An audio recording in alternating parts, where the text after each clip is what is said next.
Welcome to the Dynasty Files, where history isn't just the past, it's a mirror reflecting the present.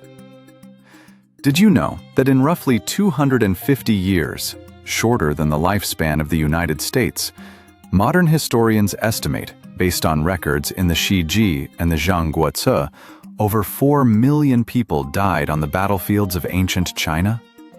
All so that one man could sit on one chair. That chair was called a throne, and the road to it was paved with bone.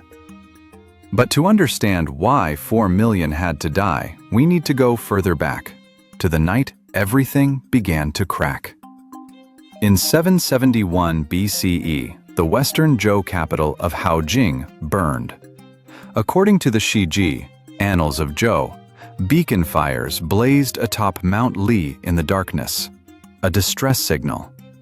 But not a single vassal army came. King Yul of Zhou had lit the beacons too many times before, all to coax a smile from his concubine, Bao Si, the most famous story ever told about the cost of broken trust. This time, the fire was real, but trust had burned long ago. The Quanrong tribes stormed in. The Son of Heaven fell at the foot of the mountain. All that remained was blood and ash. This was not simply the death of a king. It was the moment an entire belief system, the mandate of heaven, ritual music, the patrilineal order, was torn apart. Think of it this way. If the US dollar lost all its value overnight, what would happen to the world? That is what happened to the authority of the Zhou Son of Heaven. Every state scrambled to build its own order.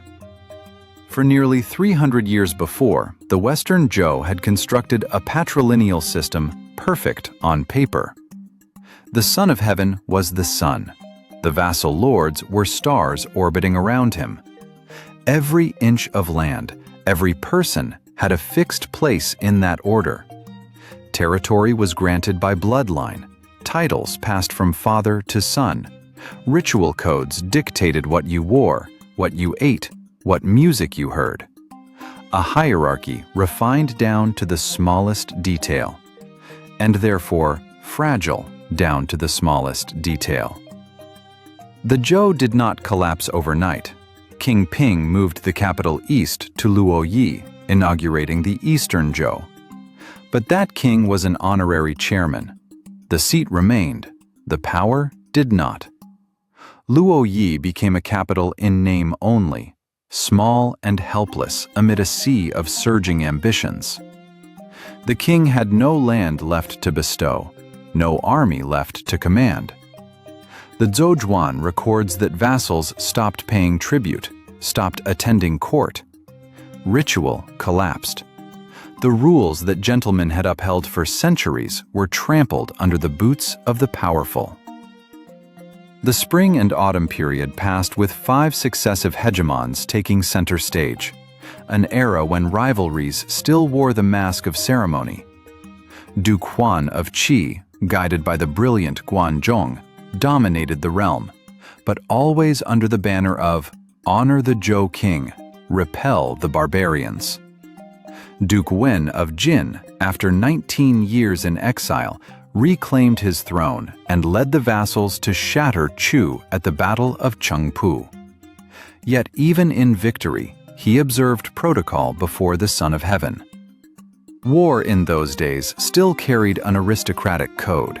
2 armies would line up face to face, exchange courtesies, even let each other cross a river before fighting. At the Battle of the Hong River in 638 BCE, Duke Shang of Song refused to attack the Chu army while they were fording the water, because a gentleman does not strike a man in distress. He lost. He lost his state, but he kept his honor. That gallant age was reaching its end. Treaties and chivalric duels were about to give way to an era where nothing was sacred except strength. In 403 BCE, the event that truly plunged China into the abyss of the warring states occurred: the partition of Jin. Jin, the colossus at the center of the realm, once the supreme hegemon of the spring and autumn period, was carved up by three great ministerial families: Han, Zhao, and Wei, sliced apart like a cake. The disintegration had been decades in the making. The three families gradually usurped power, devoured territory, until the Duke of Jin was nothing but a puppet. Finally, the three openly divided the land, each declaring itself a state. And the most horrifying part? The Zhou son of heaven, in his utter impotence, was forced to officially recognize these usurpers as legitimate lords. Subordinates killed their master, carved up his domain, crowned themselves, and the supreme ruler of all under heaven could only bow his head and sign the papers. This was a slap in the face of history. When subordinates can murder their lord, partition his land, and still receive legitimacy, then law and cosmic justice have ceased to exist. Pause here for a moment. When law can no longer protect order, when the strong can do whatever they please, the world is left with only one language: violence. And that is precisely the language the next 200 years would speak. From the rubble of Jin and the collapse of the old order, the map of China was redrawn. Hundreds of petty states from the early spring and autumn were swallowed, absorbed, erased. Only 7 survivors remained, 7 beasts standing at the end of the arena. Qin in the west, Chu in the south, Qi in the east, Yan in the north, and Han, Zhao, and Wei jostling in the center. The 7 warring states. Each was a world unto itself, as diverse as medieval European kingdoms.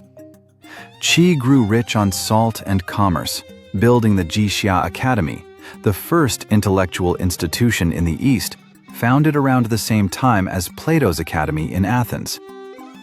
Chu sprawled wild and vast, carrying within it the mysterious southern culture where Chu Yuan would one day clutch a stone and drown himself in the Mi-Lu-Wo River. Yan endured the cold, guarding the frontier against Xiongnu horsemen. Han was small, but possessed the finest metallurgy on the continent. Han weapons were renowned as the sharpest in the known world. The swords and halberds of Han was a brand every state coveted. Zhao excelled at war, especially after King Wu Ling of Zhao implemented the radical Hu Fu Qi Shi reform, discarding the flowing robes of aristocracy, adopting the tight-fitting clothes of the steppe nomads, learning to ride and shoot like the barbarians. A king who dared throw away 1,000 years of tradition to learn from the enemy. That was the pragmatic spirit of the warring states. Wei had once been the mightiest, thanks to early reforms under Li Kui, but then made one strategic blunder after another, losing Shang Yang to Qin, losing Sun Bin to Qi, tumbling from hegemon to hunted. And Qin, the most despised of all. In the eyes of the 6 eastern states, the Qin were barely a step above barbarians. Crude, uncultured, living side by side with nomadic tribes on the western frontier. Qin was not even invited to the diplomatic conferences of the great powers, the same way you would not invite a man in rags to a formal banquet. But history has proven time and again, the one cornered against the wall is often the one who strikes back hardest. Warfare in the warring states was no longer an aristocratic game. Its nature had changed at the root. Iron replaced bronze, sharper swords, armor-piercing arrowheads mass-produced in state-run workshops. Infantry replaced chariots. The scale of battles leapt from a few thousand to hundreds of thousands. Peasants were ripped from their fields and hurled into battle. They no longer fought for personal honor. but for the survival of their entire nation. Cities were besieged until the people inside ate each other. Fields grew weeds taller than a man over unburied bones. The smell of molten metal, of burning walls, mingled with the stench of blood that saturated the air for 200 years.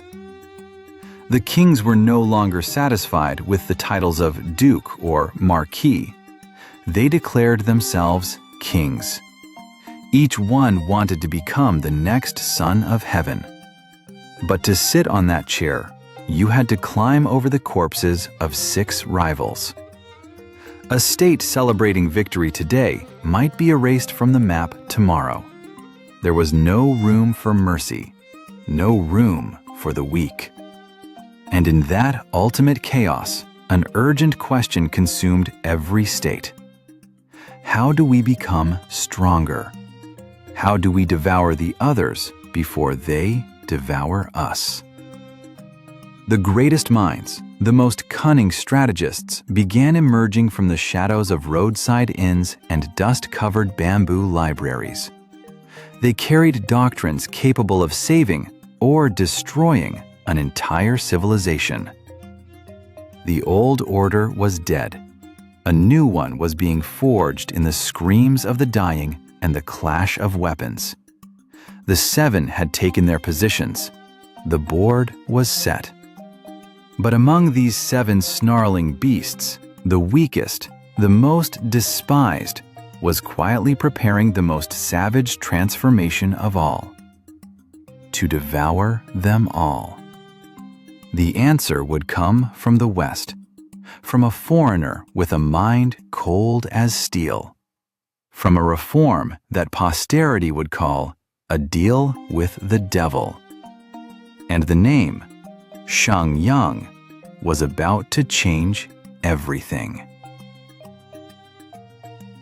In 361 BCE, a young duke ascended the throne in the barren West, Duke Xiao of Qin.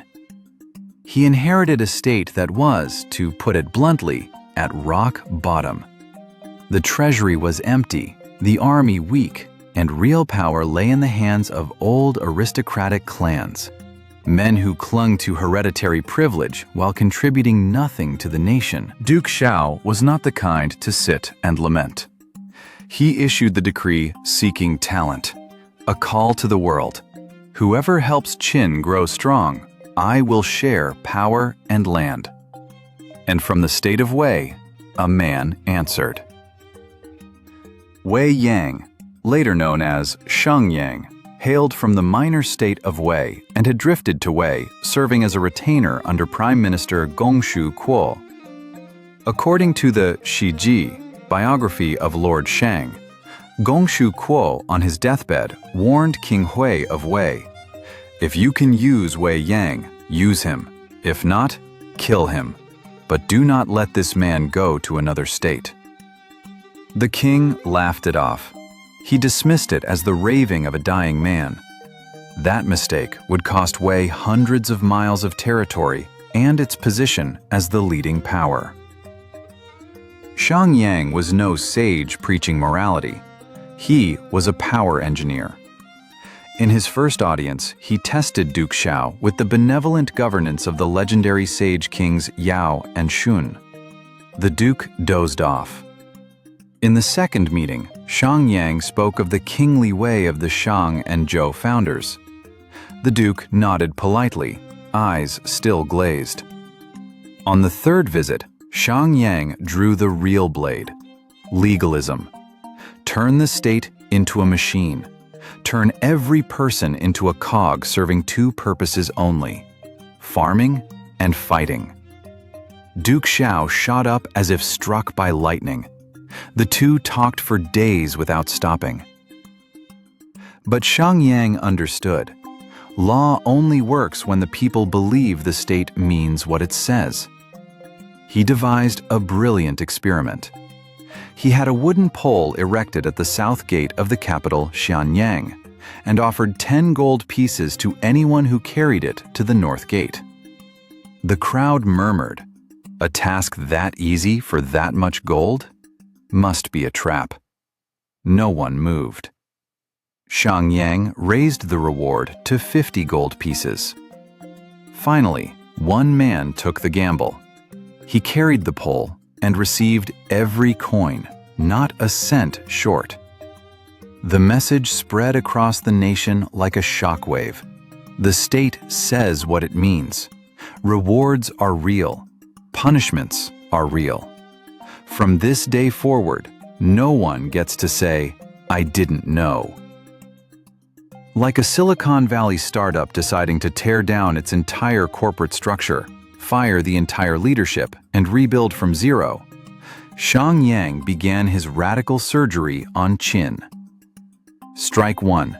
The total abolition of aristocratic privilege. Imagine 18th century England, but instead of the French Revolution coming from below, Shang Yang himself tore down the entire noble system from within. From now on, royal blood no longer automatically conferred rank. You want land? You want a title? Earn it. And the only achievement that counted: severed enemy heads on the battlefield. The 20-rank system of military merit was born. 20 rungs on the ladder, each purchased with human heads. A barefoot peasant could become a lord if his hands were stained with enough blood. Strike 2. An economy built for war. The policy of Gengjian, agriculture as the root, war as the fruit. Shang Yang forced every citizen into productive labor. Farm well, harvest abundantly, you are rewarded. Trade in luxuries, slack off, you are enslaved by the state. The entire national capacity funneled into two activities: growing grain and forging swords. Qin was no longer an ordinary state. It was transforming into a colossal military barracks where strength was built from the sweat of farmers and the blood of soldiers. Strike 3. And this was the most terrifying: the mutual surveillance system. 5 households formed a Wu, 10 households a Shi. If one person committed a crime and the neighbors failed to report it, the entire group was executed. Qin became a society of mutual suspicion, where everyone watched everyone else with the eyes of informants rather than neighbors. Sound familiar? From China's modern social credit system to the NSA's surveillance algorithms, any government seeking absolute control returns to Shang Yang's 2,300-year-old formula: turn every citizen into the eyes and ears of the state. Resistance erupted. The aristocrats howled for the outsider's head. Even Crown Prince Yingxi deliberately broke the law in defiance.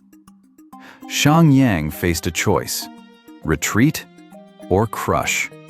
He chose no mercy. He could not punish the crown prince directly, so he punished the prince's tutors. Prince Qian had his nose cut off. Gongsun Jia had his face tattooed. The message was unmistakable. The law has no exceptions, not even for royalty. The entire state of Qin shook. For 10 years, no one dared whisper a word against the reforms. And the results? Theft vanished. Lost items lay untouched on the roads. The Qin army transformed from a ragtag militia into a pack of starving wolves.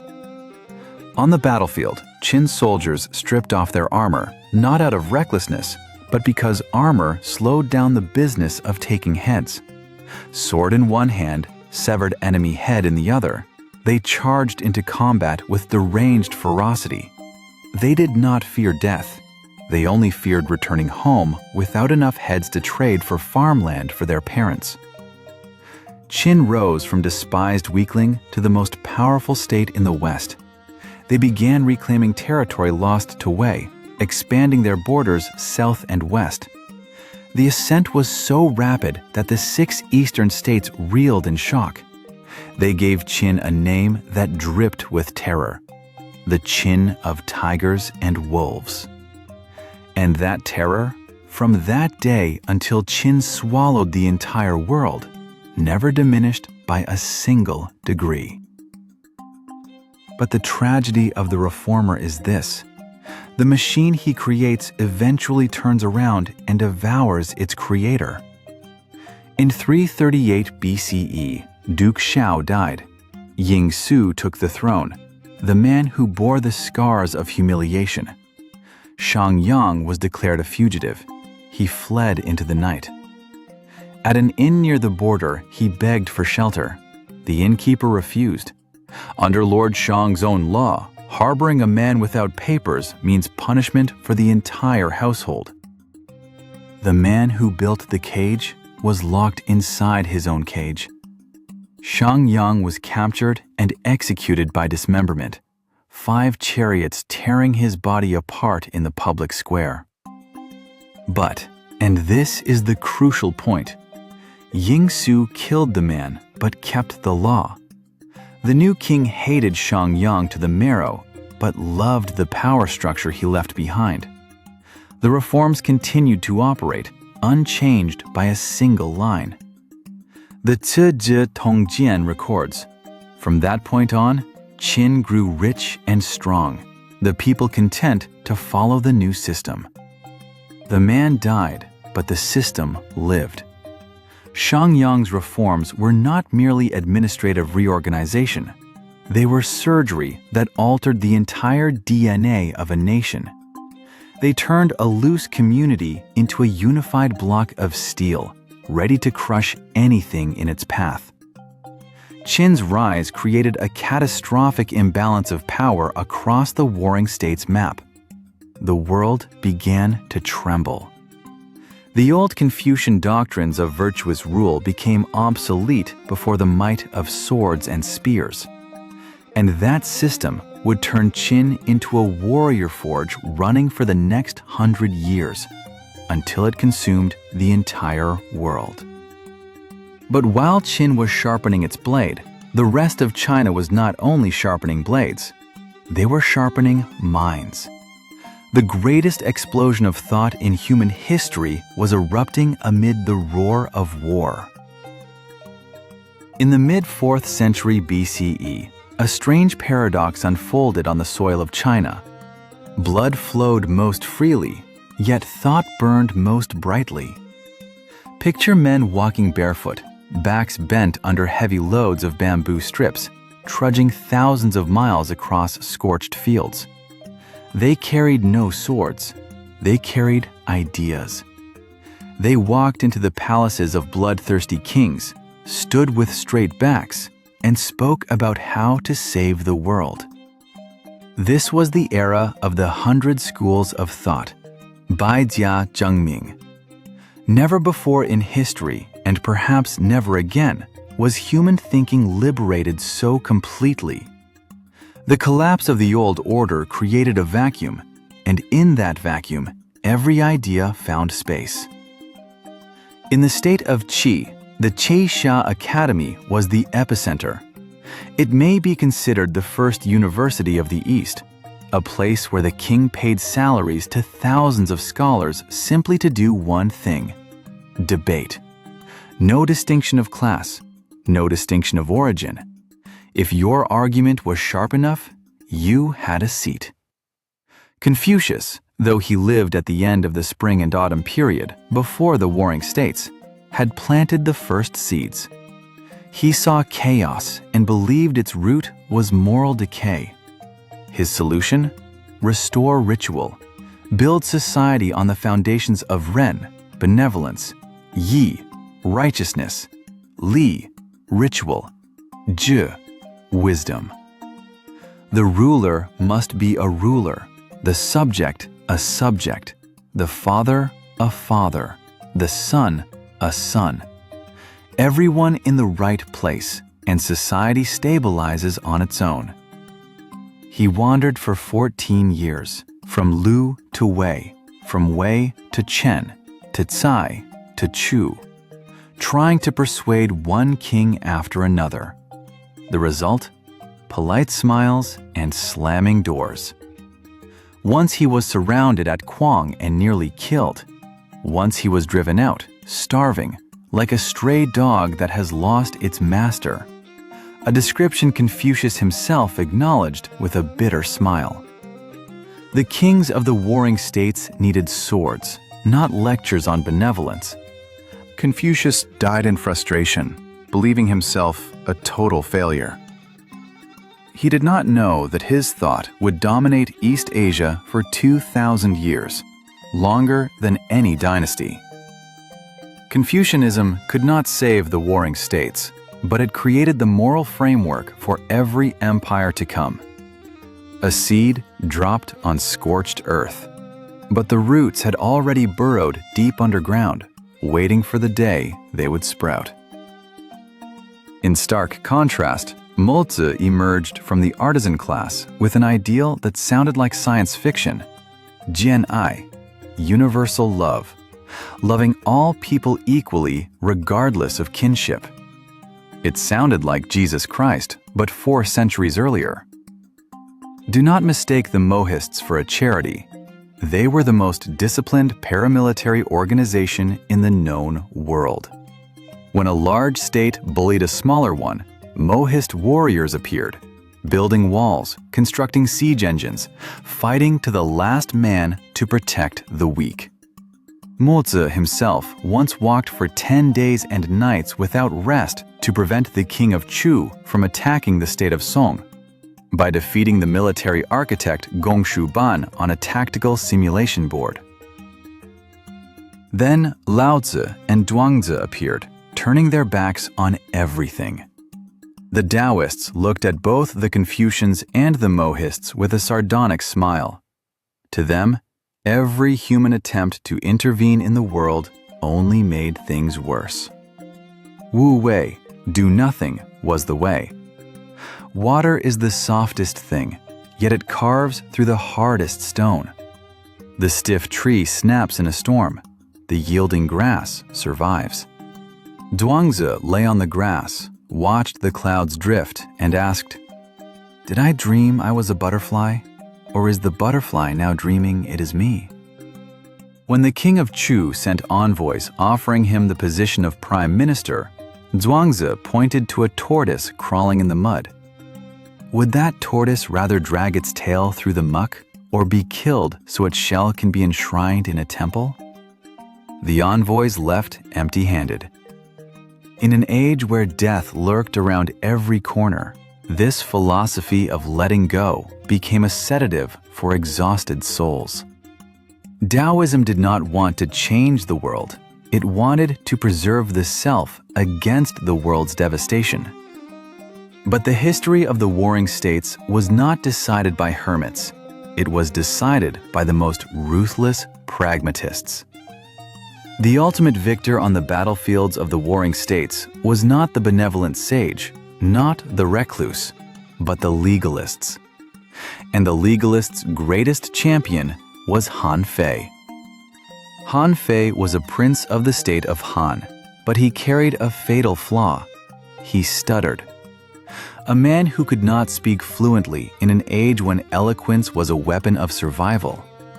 By all rights, he should have been discarded.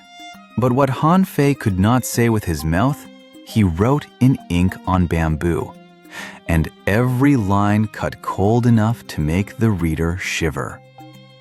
Han Fei saw through human nature. He did not believe in benevolence. He did not believe in love. He believed in self-interest and fear. To Han Fei, humans were animals to be tamed with the whip and the feed trough. A ruler need not be loved. A ruler need only be feared. Law must be clear as sunlight. Punishment, savage as thunder. When King Zhang of Qin, Yingzheng, read Han Fei's writings, he exclaimed, "If I could meet this man and befriend him, I would die without regret." Tragically, when Han Fei finally arrived in Qin, he was poisoned in prison by Li Si, his own former classmate, who envied his talent. But his ideas were immortal. Legalism was the perfect operating system for the military machine Shang Yang had built more than a century before. But the intellectual revolution did not stop at these four great schools. The Yin-Yang school began explaining the cosmos through the five phases: metal, wood, water, fire, earth, and predicting the rise and fall of dynasties through signs in nature. The military school, with Sun Wu and his descendant Sun Bin, turned warfare into an art of deception and calculation. Bingzhe Gui Dao Ye. War is the way of deception. Sun Tzu wrote 13 chapters of The Art of War that, 2,000 years later, Wall Street CEOs still keep on their desks. The agriculturalists wanted everyone to return to the fields, even demanding that the king himself take up the plow, a radically egalitarian idea that in modern terms might be called primitive communism. This was an age when a single idea could be worth more than 100,000 troops. Kings were willing to kneel before a strategist if that man brought a plan to destroy a rival state. The people of the warring states lived inside a terrible paradox. Intellect soared to its highest peak, while bodies were ground into the mud. Scholars debated the inherent nature of human good and evil, while just outside the academy windows, corpses of the starved lay scattered. The 100 Schools were a desperate search for an exit from a civilization on its deathbed. Each doctrine was a prescription for a dying patient. But while the physicians argued over which medicine was best, the patient had already chosen the most brutal dose. Qin chose legalism. And with legalism, there was no need for debate, only action. The world of wandering philosophers was yielding the stage to a different breed, the persuaders, the grand masters of state-level deception, the masters of psychological manipulation. Two students of the enigmatic Guiguzi were preparing to descend from the mountain. One would bind 6 states together. The other would cut that rope to shreds. And the only weapon either carried was a tongue. According to the traditional account in the Shiji, around 333 BCE, a ragged man dragged himself home to Luoyang. This was Su Qin. After years drifting from state to state seeking opportunity, returning with nothing but empty hands and an empty purse. His parents turned away. His siblings mocked him.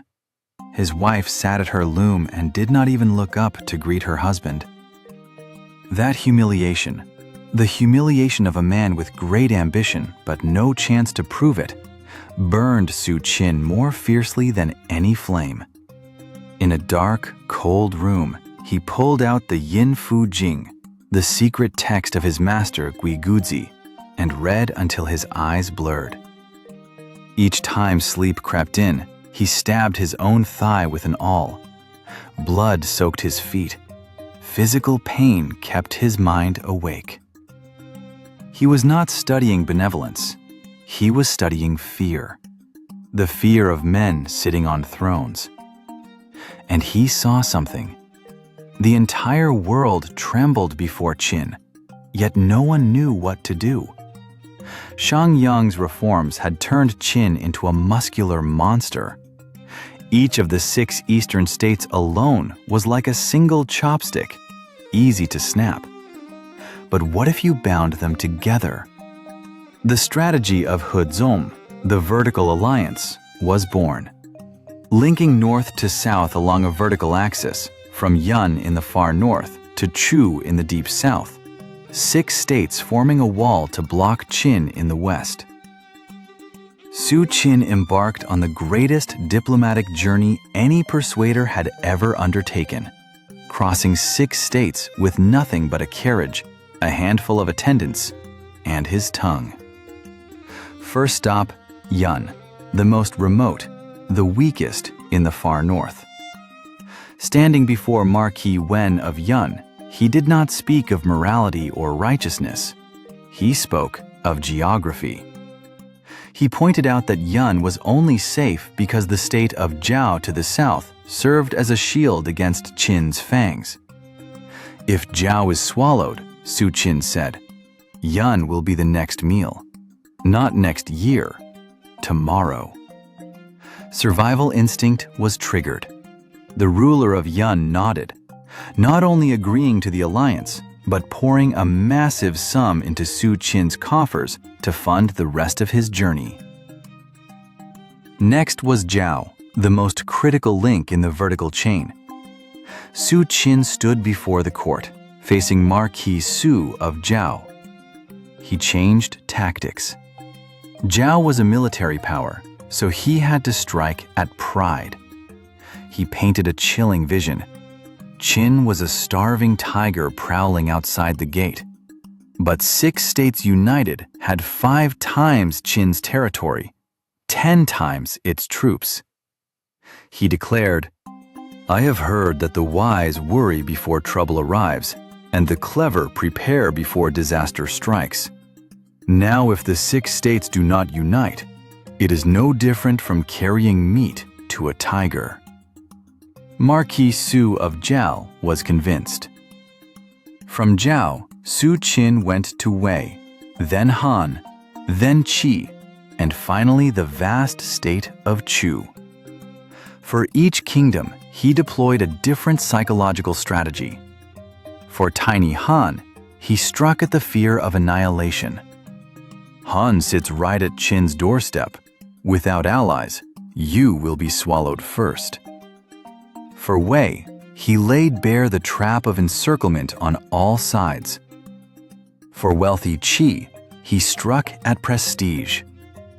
Qi is the maritime superpower, the beacon of civilization. How can you fold your arms while Qin devours the world? For the sprawling Chu, he stirred ambition. Chu could become the hegemon of the South if the alliance succeeded. One man, one tongue. Wherever he went, thrones shook. Su Qin was not merely a diplomat. He was a master communicator. He planted a single idea into the minds of 6 jealous kings. Only alliance means survival. All 6 agreed. Su Qin wore the seals of office of all 6 states, becoming the director of the Vertical Alliance, the most powerful man in the world without owning a single acre of land or commanding a single soldier. When he returned to Luoyang, the scene reversed completely. The Zhou son of heaven sent men to sweep the road in welcome. His parents, siblings, wife bowed low. His sister-in-law knelt to serve him food, not daring to raise her face. Su Qin asked with a smile, "Why so haughty before, so humble now?" She answered, "Because now I see you have power and money." Su Qin sighed. The same man. When rich, relatives fear him. When poor, even family scorns him, let alone strangers. That lament was not just about family. It was the truth of the entire warring states. No one allies out of righteousness, only out of interest.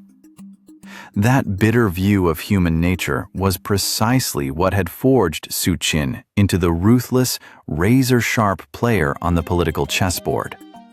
He did not believe in affection. He believed only in leverage. The Hezong alliance produced immediate results. According to the traditional account in the Shiji, for 15 years, Qin troops did not dare step outside Hanggu Pass. The tiger-wolf monster was caged by the rope of unity, however strained that unity might be. Military pressure on the central states eased. A fragile peace was maintained by treaties signed in blood. But Hezong carried the seeds of its own destruction. It was an alliance built on fear, not trust.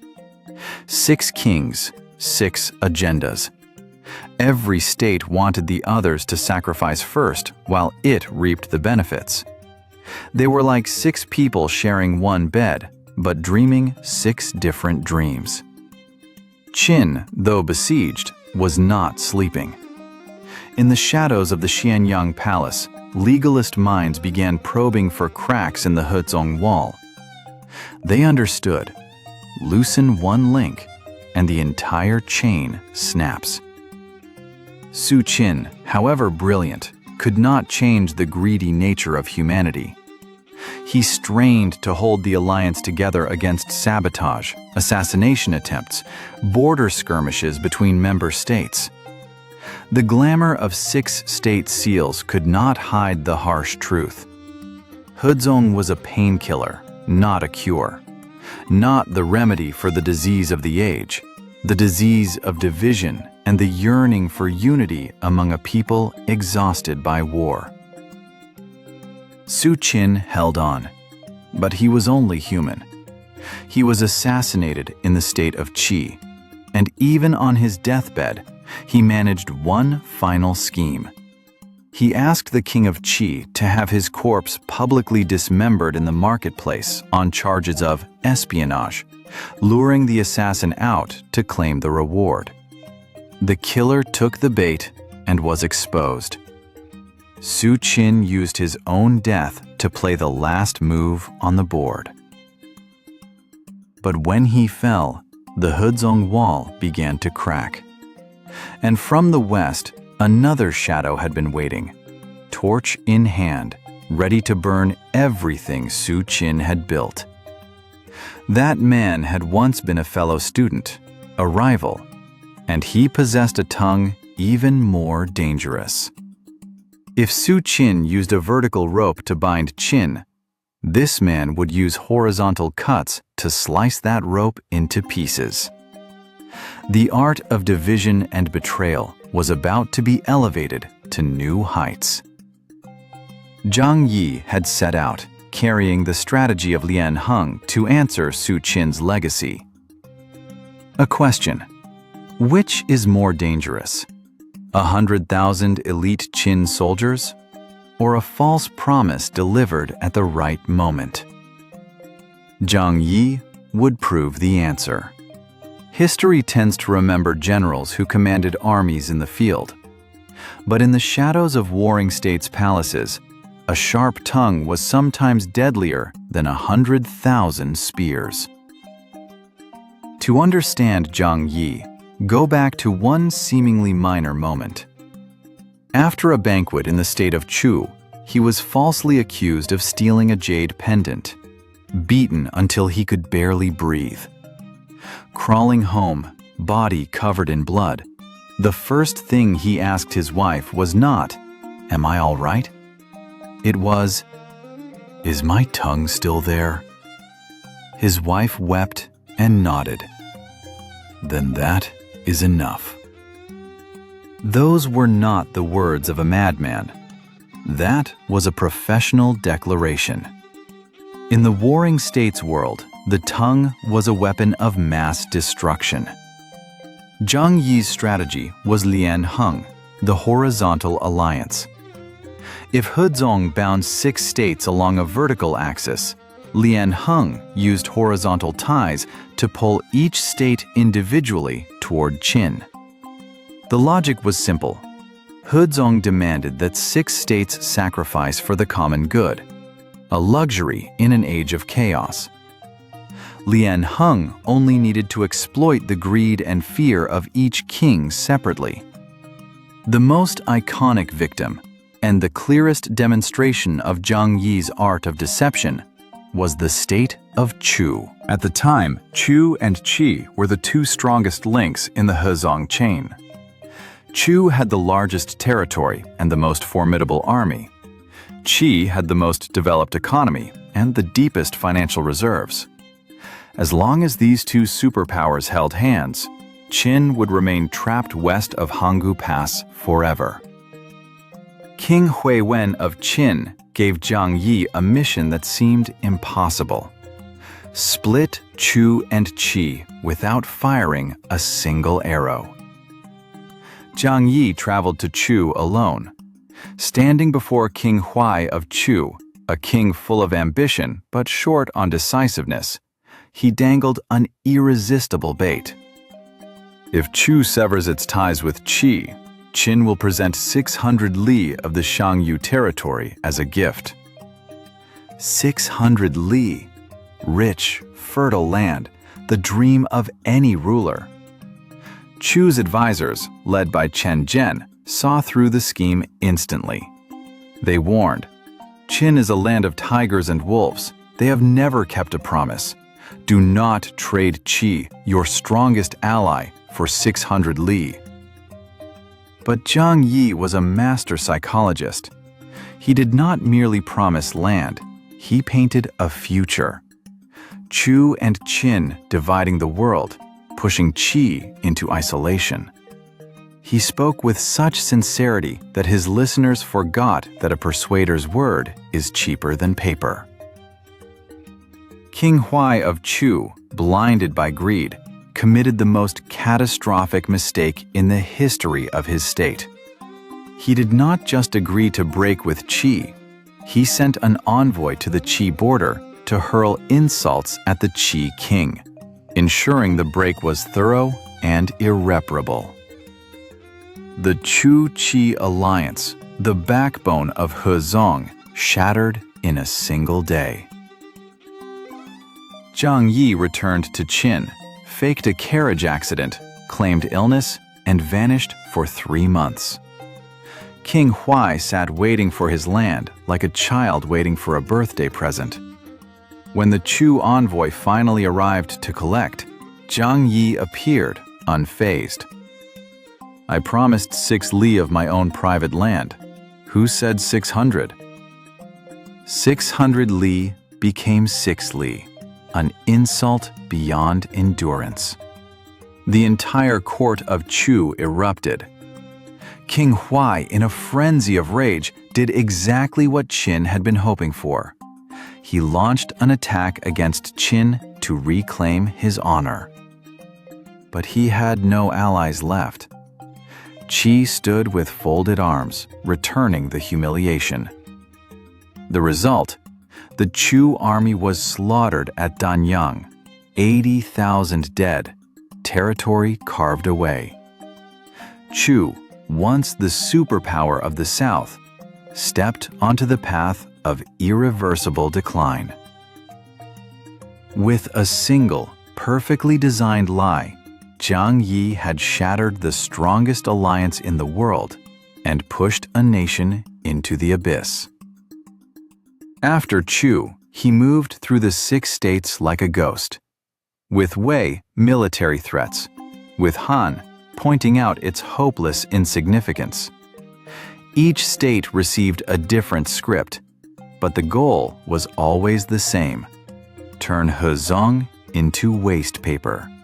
Zhang Yi made betrayal the trend of the age. The 6 states no longer dared trust each other, because everyone feared the other had already secretly accepted Qin's gold. The terrifying thing about Zhang Yi was this: he turned diplomacy into total war, where carefully prepared lies struck harder than 100,000 soldiers. Under King Huiwen, thanks to Lian Heng, Qin achieved a strategic quantum leap. It was no longer the one besieged. It became the one holding the reins. It could choose to attack one state while the others watched, use one state to destroy another. This was the art of Yuanjiao Jinggong. Befriend the distant, attack the near, at its most refined. Zhang Yi may be condemned as a liar, a petty man in the eyes of later Confucian historians. But in the cold current of warring states' history, he was a pragmatic genius. He understood that the world was not run on oaths sworn under moonlight, but on raw interest hammered out at the negotiating table. However, history sometimes plays tricks. For 2,000 years, the world believed Su Qin and Zhang Yi were mortal enemies operating in the same era. One vertical, one horizontal, perfectly opposed. But in 1973, when archaeologists excavated the Mawangdui tomb, they discovered the Zhangguo Zongheng Jiashu, revealing that Su Qin was actually active much later than Zhang Yi. The legendary rivalry between the two was very likely a chronological error by Sima Qian when compiling the Shiji, or an embellishment by later generations. But whether or not they ever met, He Zong and Lian Heng remain the two greatest strategies that shaped the existential struggle of the warring states. Zhang Yi died of old age in the state of Wei in 309 BCE. But Lian Heng became the immovable national policy of Qin until the day of unification. The Hezong wall that Su Qin had built collapsed entirely under Zhang Yi's weight. The 6 eastern states were now like 6 sheep locked in separate pens, watching the Qin wolf approach, unable to rush to one another's aid. The age of the tongue had served its purpose. As the last echoes of diplomatic negotiations faded in the gilded palaces, a deathly silence fell across the central plains. The division was deep enough. The rustle of silk and the clink of courtly wine cups gave way to the grinding rumble of catapult stones, the screech of chariot axles, and the acrid stench of rust and dried blood. After using Lian Heng to snap the spine of the alliance, Qin no longer needed empty promises. It needed someone who could finish the game. And from within Shang Yang's ruthless system of military merit, a shadow stepped into the light. A name that, at its mere mention, mothers in the 6 states would clamp their hands over their children's mouths to stop them from screaming. He did not care about persuading anyone. He cared about only one number: how many heads could be taken. If Shang Yang was the architect who designed Qin's war machine, then Bai Qi was the man who pressed the start button. According to the Shiji, biographies of Bai Qi and Wang Jian, in 30 years of command, he never lost a battle. He was no ordinary general. He was the human butcher, the slaughterman in the eyes of his age. His legacy was not the territory conquered. It was the body count. By historians' estimates based on Shiji records, Bai Qi killed a total of over 900,000 enemy soldiers across his career, a number that may carry ancient exaggeration, but whose scale of slaughter is undeniable. He fought the Battle of Yikui, decapitating 70,000 Han Wei allied troops. He sacked the Chu capital of Ying, burning the ancestral tombs of Chu's kings, the greatest humiliation a state could suffer. Numbers and a chain of victories that, placed in the context of the era's population, amount to systematic genocide. His philosophy of war was brutal but consistent. The objective is not capturing cities, but annihilating the enemy's fighting capacity. A city taken while the enemy army survives, they pick up swords again tomorrow. The only way to end a war is to erase the enemy's ability to fight. The apex of that annihilationist philosophy came in 262 BCE, at a place that would forever be synonymous with death: Changping. This was not merely a battle, it was a black hole of history, where the soul of Zhao was buried and the future of China was permanently bent. The fuse was lit at Shandong. The state of Han, terrified of Qin, wanted to cede the territory in exchange for peace.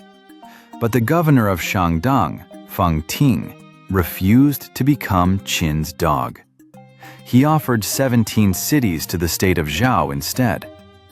King Shaocheng of Zhao thought he had stumbled onto a windfall. he did not realize he had just touched a detonator. Qin was furious. Two massive armies, each numbering in the hundreds of thousands, converged on Changping. The Zhao side was initially commanded by Lian Po, a veteran general of vast experience. Lian Po understood better than anyone that a direct confrontation with Qin troops on open ground was suicide. Qin soldiers had passed through Shang Yang's forge, each man a head-taking machine, fighting not out of loyalty, but for the farmland bonus waiting at home. Lian Po's tactic? Defend. Build fortified lines, exploit the treacherous terrain, and hold. For 2 grueling years, Qin's elite could not breach the defenses. Qin began to buckle under the strain of supplying a vast army thousands of miles from home. But this was precisely when Qin's mastery of psychological warfare bore fruit. They poured gold into buying officials within the Zhao court. Rumors spread through the Zhao capital, Handan. Lian Po has grown old and cowardly. All he knows is hiding behind walls.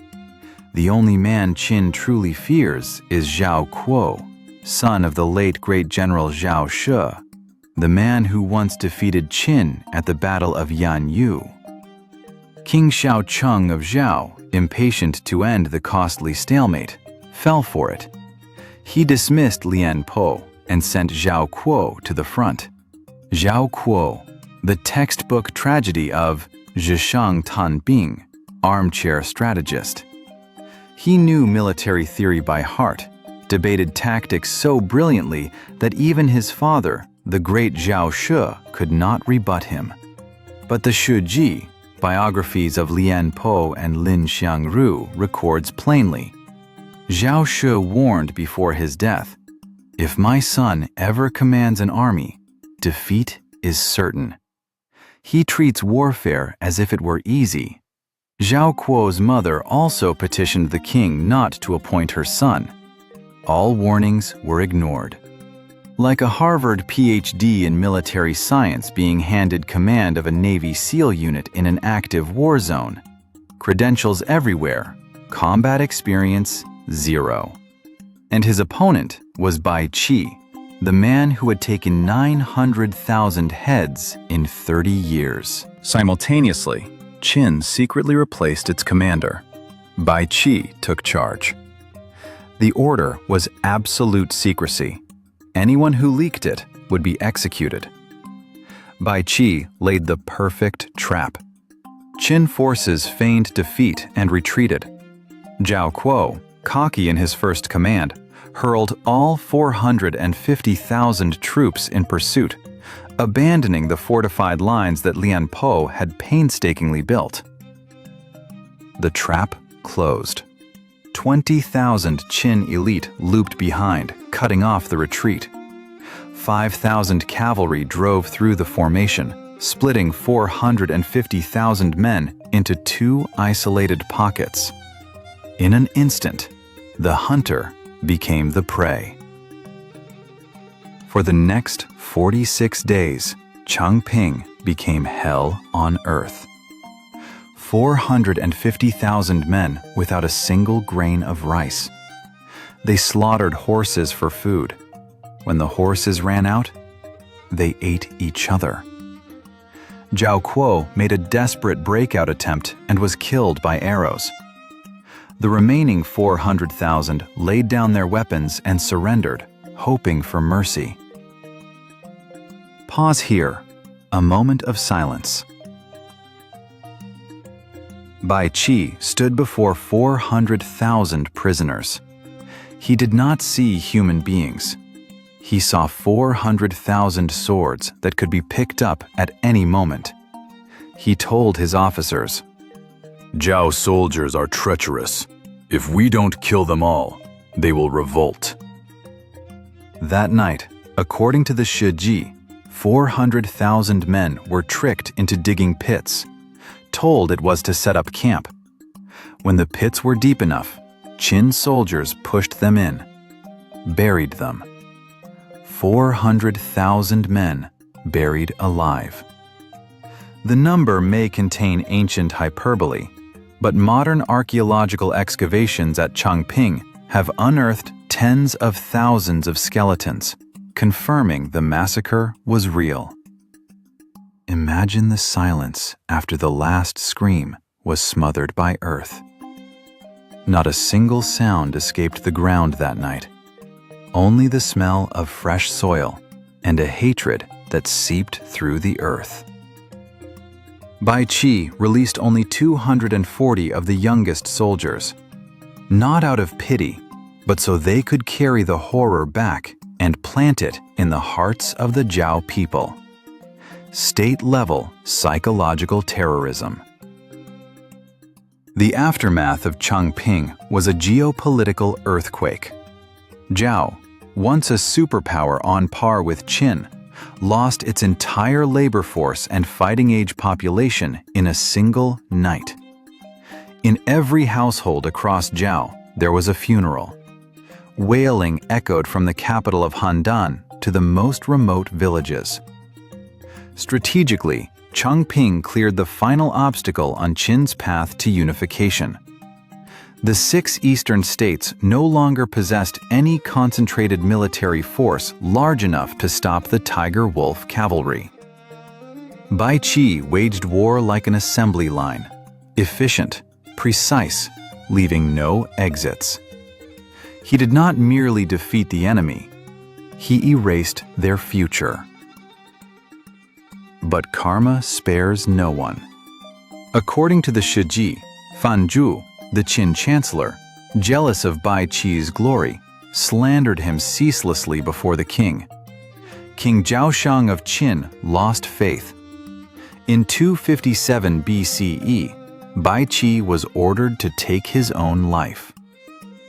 Holding his sword, he looked up at the sky. "What crime have I committed against heaven?" Then he answered himself, "Of course, at Changping, I buried hundreds of thousands of men who had surrendered. That alone is enough to die for." The sword fell. The greatest butcher in Chinese history lay still. The tragedy of Bai Qi is the eternal tragedy of every totalitarian machine. It spares no one, not even its most effective operator.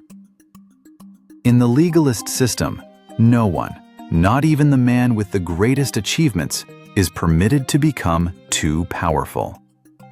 Shang Yang's system had no place for individual heroes. It had room only for cogs, and any cog that wears out is replaced. Bai Qi's death did not stop the war machine he had tempered. On the contrary, Qin now possessed an unstoppable momentum. The blood of 400,000 men had soaked into the earth, becoming the lubricant for the wheels of a future empire. And in Xianyang, a child born in disgrace in the capital of Zhou, a child the people of Zhou stoned daily out of hatred for Changping, was preparing to return and claim that blood-soaked legacy. The child's name was Ying Zhang. Handan, capital of the state of Zhou, around 250 BCE. In a damp alley, a child flinched from thrown stones and curses. He carried Qin royal blood, but here he was nothing more than a hostage. A human shield for peace treaties that could be torn up at any moment. The people of Zhou looked at him with the eyes of hatred. They had not forgotten Changping. 400,000 of their fathers and brothers lay underground because of the army this child represented. They called him Ying Zhang.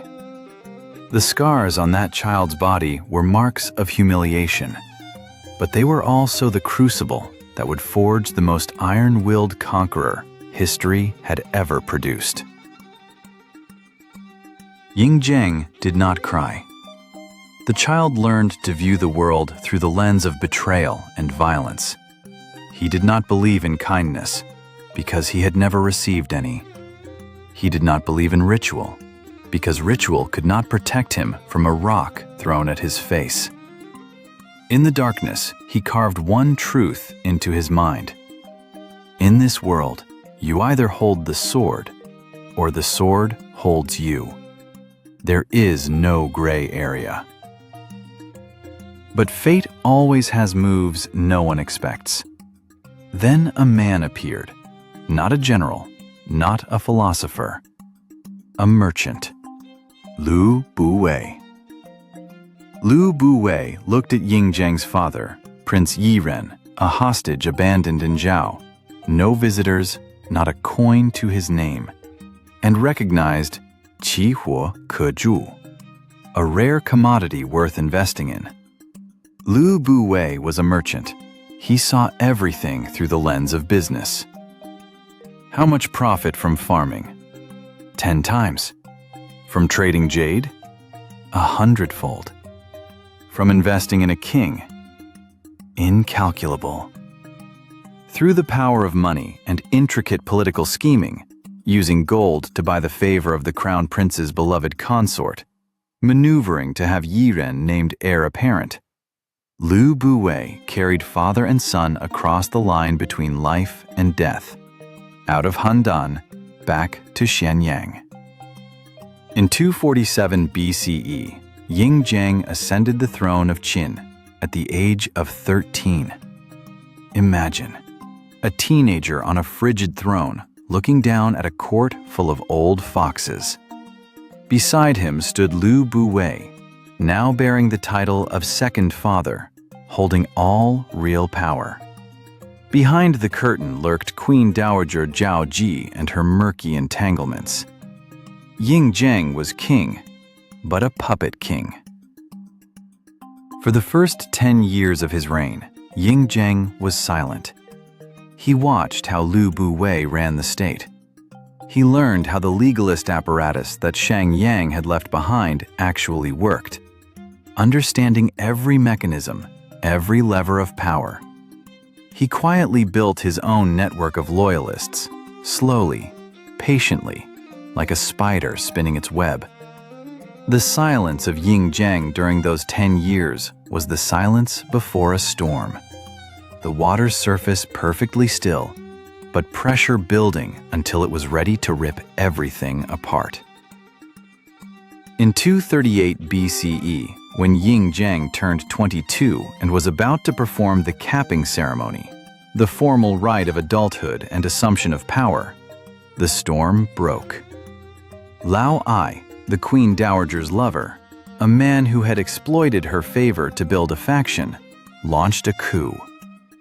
The Shi Ji, biography of Lu Buwei, records that Lao Ai stole the Queen Dowager's seal to mobilize troops, plotting to attack the Qinian palace where Ying Zhang was conducting the ceremony. This was not merely a military rebellion. It was a personal insult aimed directly at the young king. But Ying Zhang was no longer the 13-year-old boy. His response was so swift and cold that the capital of Xianyang trembled. Lao Ai was torn apart by 5 chariots. The Queen Dowager's 2 illegitimate sons were killed. She herself was placed under house arrest. Lu Buwei, the man behind Lao Ai's rise, did not escape either. Ying Zhang did not kill his second father immediately. He used a single frigid letter to strip away every shred of honor. Lu Buwei understood that his time was over. He drank poison and died. In a single year, Ying Zhang swept away every shadow that had hung over his throne. No more regent, no more Queen Dowager meddling in state affairs. No one left standing between him and absolute power. Now, at last, Qin truly belonged to him. But he did not want only Qin. This was when another crucial figure entered Ying Zhang's life. Li Si, a student of Shunzi, carrying within him the most extreme pragmatism of the legalist tradition. If Shang Yang forged the sword and Bai Qi used it to kill, then Li Si was the cartographer, the one who showed the sword where to strike. Li Si told Ying Zhang a truth that was simple yet world-altering.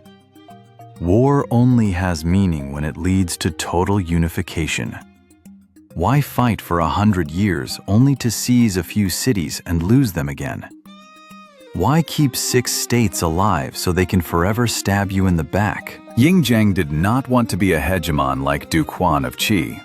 A hegemon was merely the strongest among the vassals, still forced to share the world with others.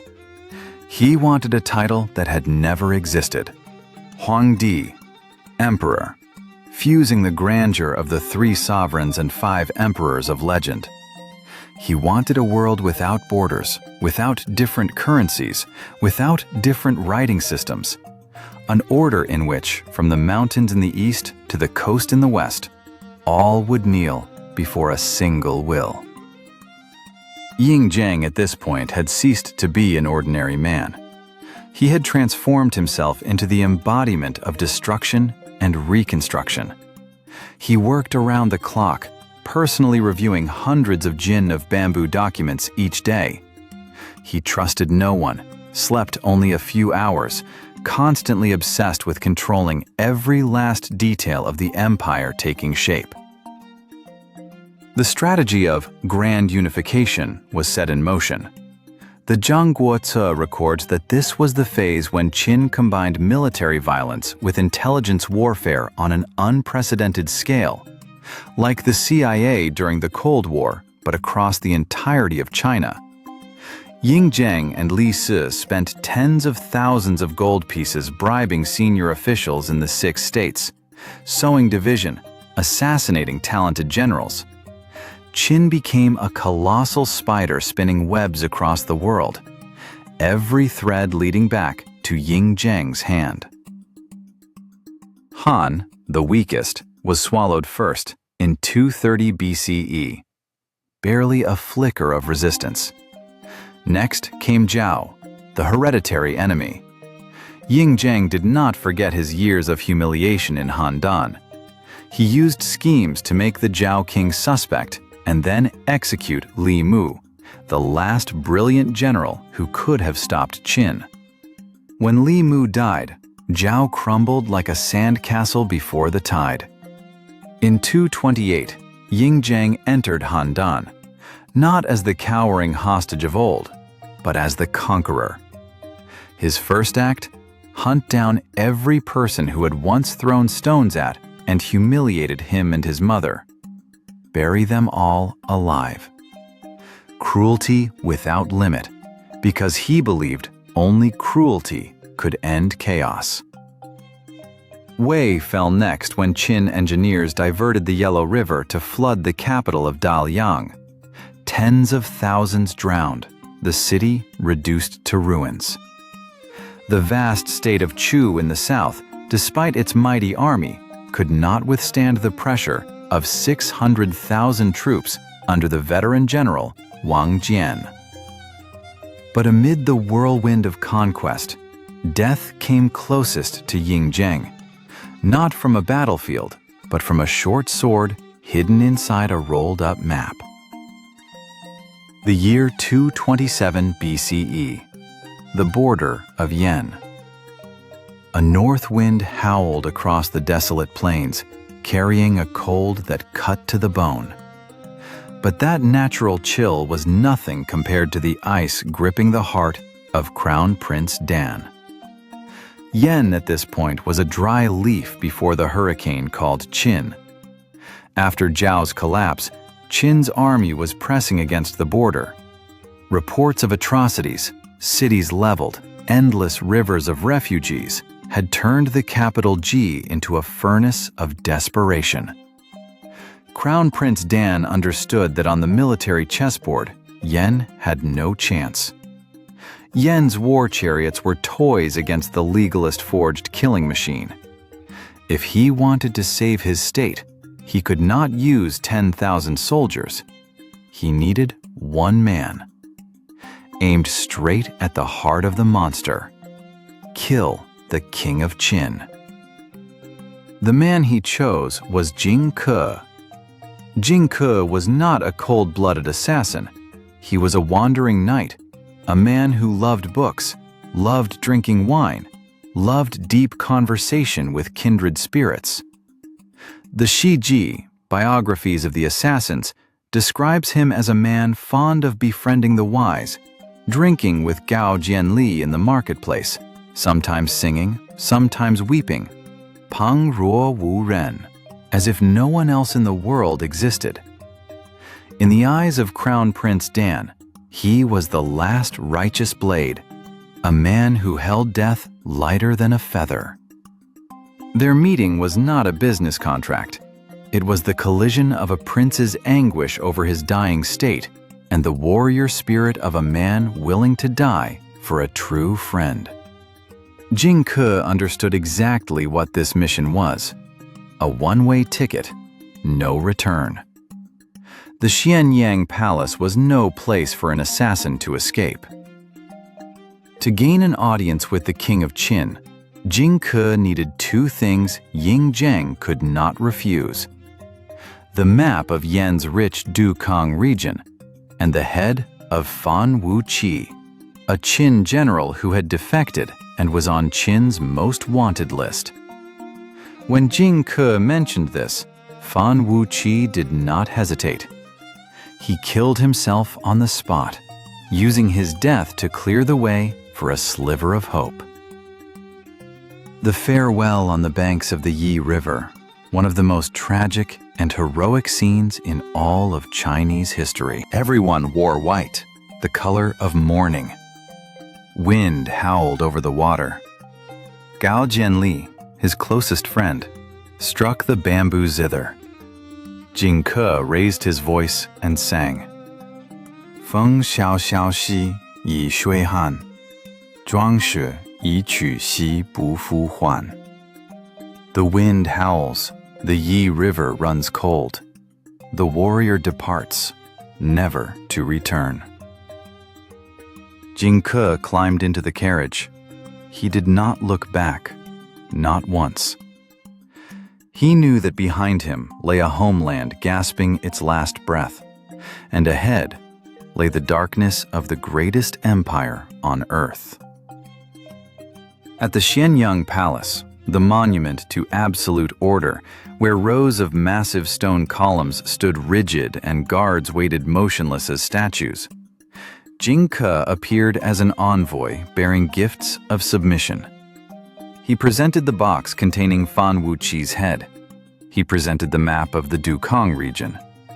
The King of Qin unrolled the map, and inch by inch, the territory of Yan was revealed. At the very last inch, the short sword emerged. Tu qiong, zui shou xian. When the map unrolls to its end, the dagger appears. Jing Ke's left hand seized the King of Qin's sleeve. His right hand drove the blade forward. The fate of millions dangled from that thin point of steel. But Ying Zhang jerked back. The sleeve tore. He tried to draw the long sword at his hip, but it was too long, jammed in its scabbard. Jing Ke chased him around the enormous pillars. A surreal scene. The most powerful king on earth fleeing his own assassin inside his own palace, surrounded by hundreds of ministers and guards. But no one was permitted to carry weapons onto the main hall, and guards were forbidden to enter without direct orders. Legalist law was so strict it nearly killed its own master. A court physician named Xia Wuqie hurled his medicine bag at Jing Ke's face. It only threw him off balance for a second. Enough. Ying Zhang swung the scabbard behind his back and finally drew the sword. One slash across the thigh. Jing Ke fell.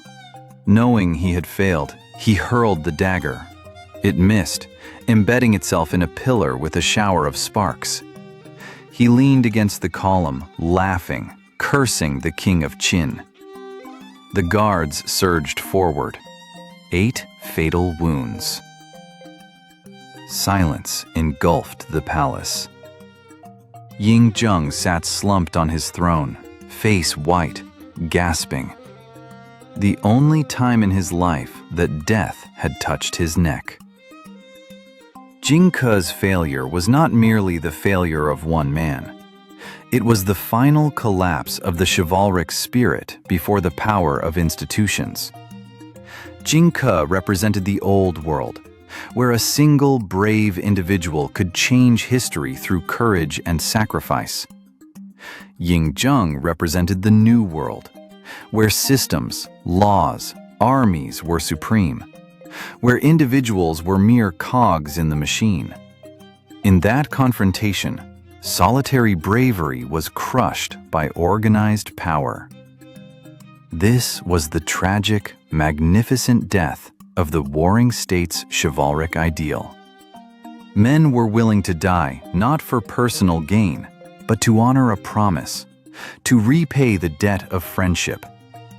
Fan Wuqi killed himself to clear the path.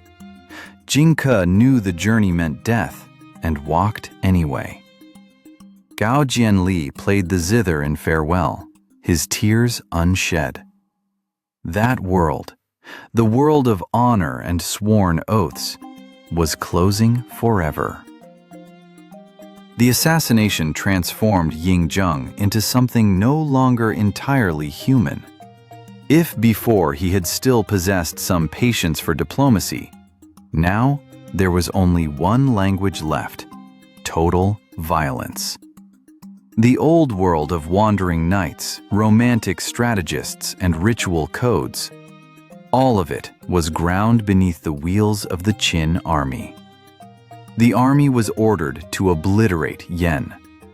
Crown Prince Dan, the man who had sent Jing Ke, was murdered by his own father, King Shi of Yan, who cut off his son's head and sent it to Qin, begging for peace. But a son's blood could not stop the cavalry. Yan was wiped out. Then Wei, its capital Daliang, drowned under diverted floodwaters. Then Chu, vast as it was, it buckled before 600,000 troops under Wang Jian.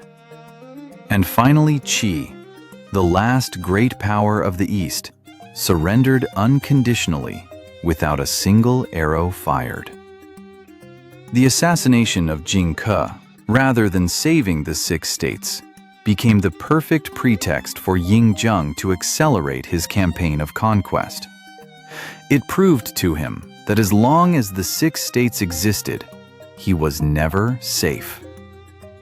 In 221 BCE, after centuries of bloodshed, the last clash of arms fell silent.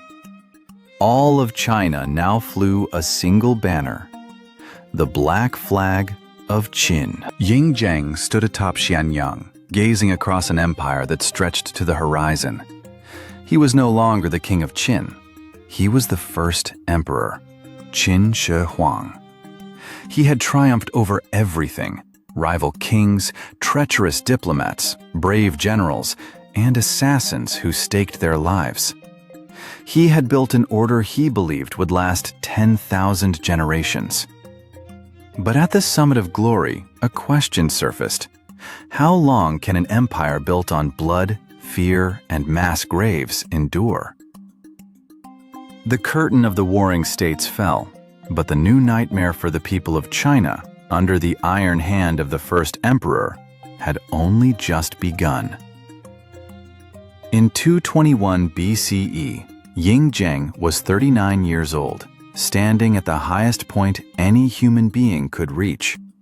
He looked across a map that stretched endlessly and understood. Military victory was only the beginning.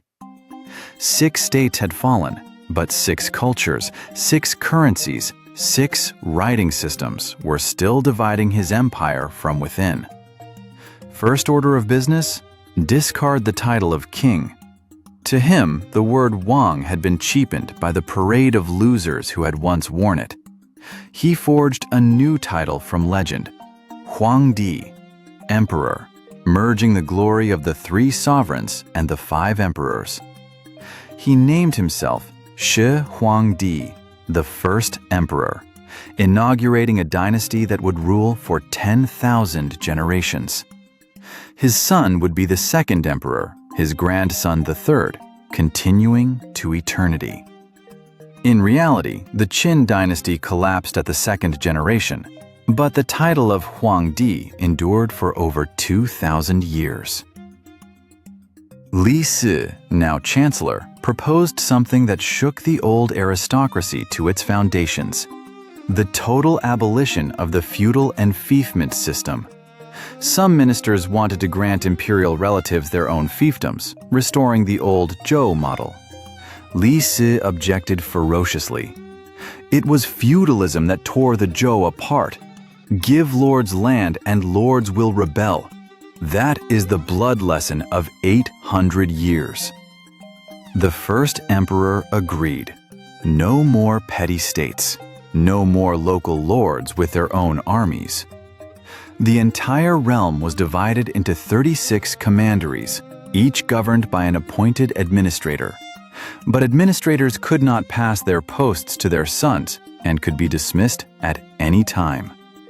For the first time in history, an enormous landmass with millions of inhabitants was operated as a single, unified entity under a centralized bureaucracy. But the first emperor understood that administrative unity was not enough, not if people still lived in different worlds. Imagine a merchant traveling from Qin territory to the former state of Qi. He carries knife-shaped coins, but in Qi, people use round coins. He uses Qin measurements to size cloth, but the buyer uses a different system entirely. Even the ruts on the roads did not match, making travel between regions a logistical nightmare. The first emperor acted with ruthless precision. Currency: every old form of money, the knife coins of yen, the spade coins of jiao, the cowrie shells of chu, all melted down, replaced by a single round coin with a square hole, symbolizing heaven round and earth square, and the supremacy of the emperor. Weights and measures: every scale, every ruler across all of China had to conform to a single standard cast in Shang Yang. Even axle widths were standardized. Every road had to accommodate the same gauge, ensuring Qin armies could march anywhere at maximum speed. Like the standardization of railway gauges in the modern era, 1 inch of difference and the train derails.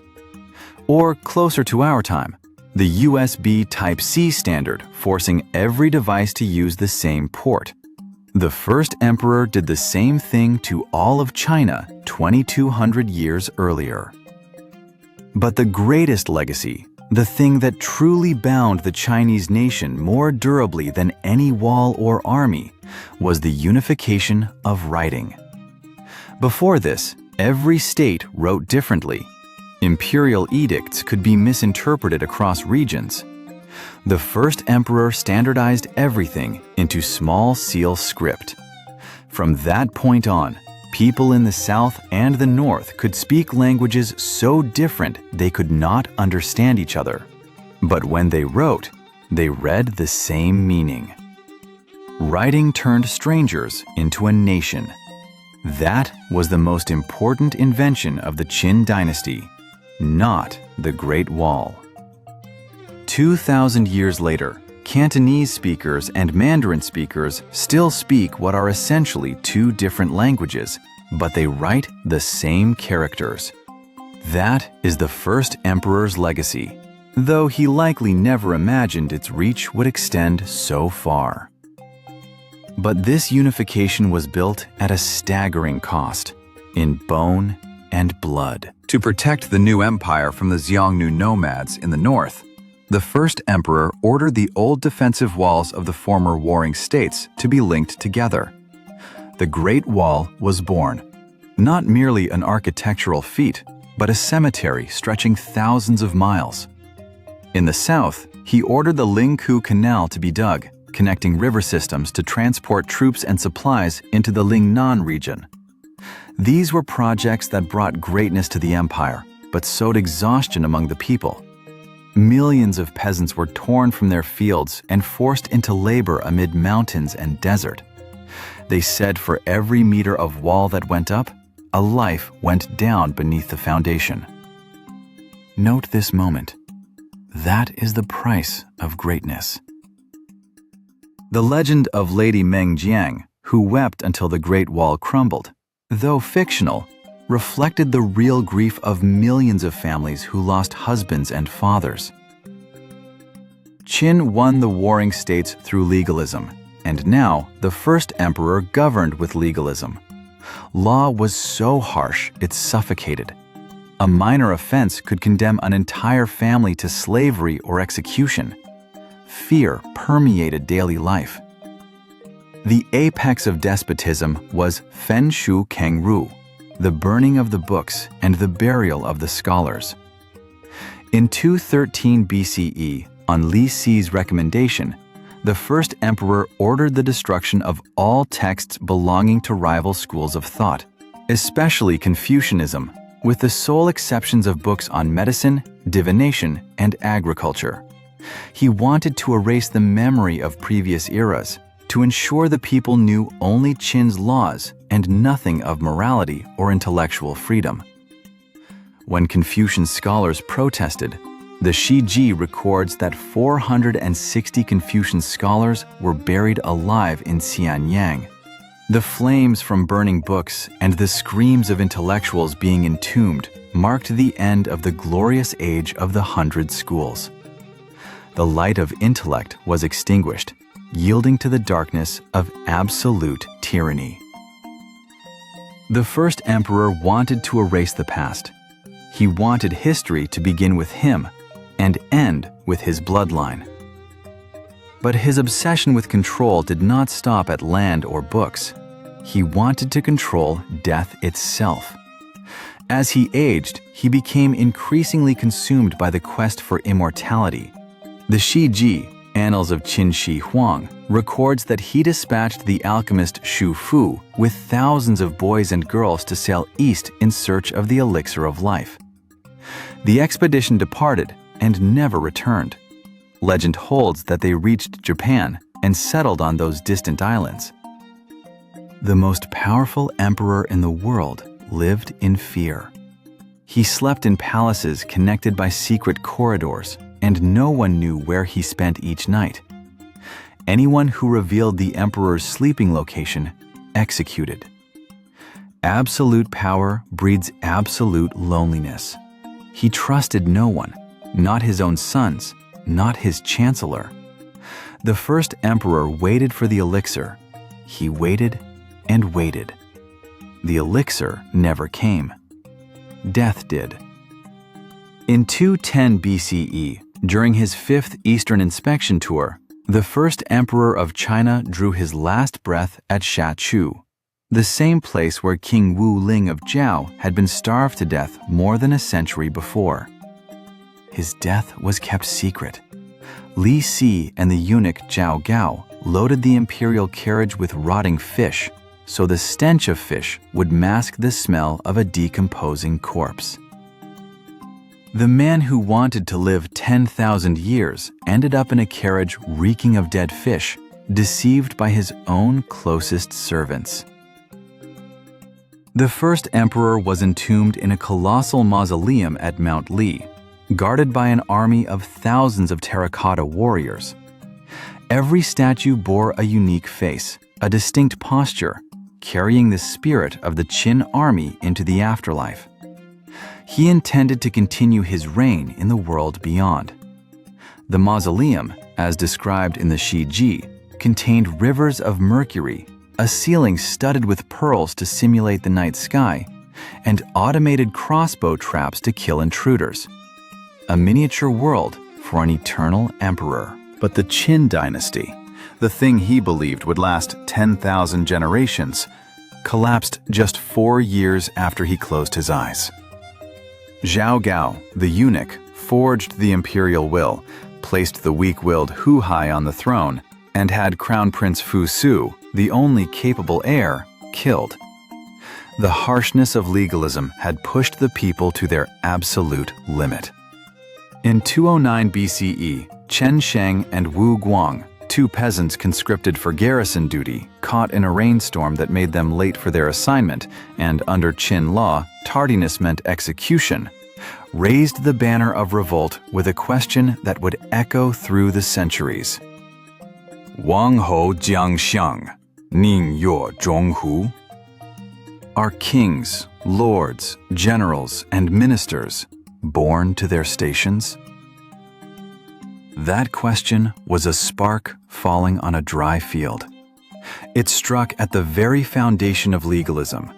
If bloodline does not determine status, then anyone can overthrow anyone. Shang Yang had abolished aristocratic privilege to build Qin. Now that very principle turned around and bit its master. Rebellions erupted everywhere. Old nobles of the 6 destroyed states, Shang Yu, grandson of the great Chu general, and the humblest commoners, Liu Bang, a minor village headman, rose together. The Qin dynasty was consumed by fire just 4 years after the first emperor's death. But, and this is the greatest paradox of Chinese history, Qin died, yet its legacy lives on. The Han dynasty that replaced it inherited the entire Qin administrative system wholesale: the currency, the writing, the commandery structure. They merely swapped the brutal shell of legalism for the gentler coating of Confucianism: benevolence on the surface, legalism underneath. As the famous saying of later generations put it, Wai Ru, Nei Fa. Confucian on the outside, legalist on the inside. In other words, the Han kept Qin's administrative machine intact, but draped it in a cloak of benevolence so the people could accept it. That model became the governing formula for every Chinese dynasty for the next 2,000 years. The concept of Da Yi Tong, one unified China, was from that point fused into the nation's blood and bone. Every dynasty that followed, whether flourishing or declining, measured itself against the mirror of Qin Shi Huang. He was the great criminal of civilization, the man who used blood to draw the shape of a nation. Looking back at the entire journey, from the beacon fire atop Mount Li to the fish-reeking carriage at Shachu, what were the 7 warring states? 200 years of 7 beasts tearing each other apart in the arena until only one remained standing. But that victorious beast itself collapsed just 4 years later. It was Shang Yang who used law to forge a nation into a perfect war machine, then was torn to pieces by that very machine in the public square. It was Su Qin, the failure whose wife would not even greet him, who drove an awl into his own thigh, bound 6 states together with a rope of fear, and used his own death to play the final move. It was Zhang Yi, beaten half to death over a false accusation, who turned promises into weapons of annihilation, swapped 600 li for 6, and turned an alliance into dust. It was Bai Qi who buried 400,000 men alive in a single night, then looked up at the sky before taking his own life and asked what crime he had committed, and answered that he knew. It was Jing Ke stepping into the carriage without looking back, the sound of a bamboo zither blending with the cold wind on the Yi River, knowing that ahead lay nothing but darkness and death. And it was Ying Zheng, the child stoned in the alleys of Handan, who grew into the man who swallowed the world, built the Great Wall on a foundation of bones, burned books with the fire of power, then died alone in his obsession with immortality, lying in a carriage escorted by the stench of rotting fish. The history of the warring states teaches a lesson that never grows old. Chaos gives birth to the greatest ideas, but unity demands the hardest will. In this same era, Alexander the Great was conquering from Greece to India, and Rome was rising into a Mediterranean superpower. But no Western empire produced a centralized governing model as enduring as the one Qin built.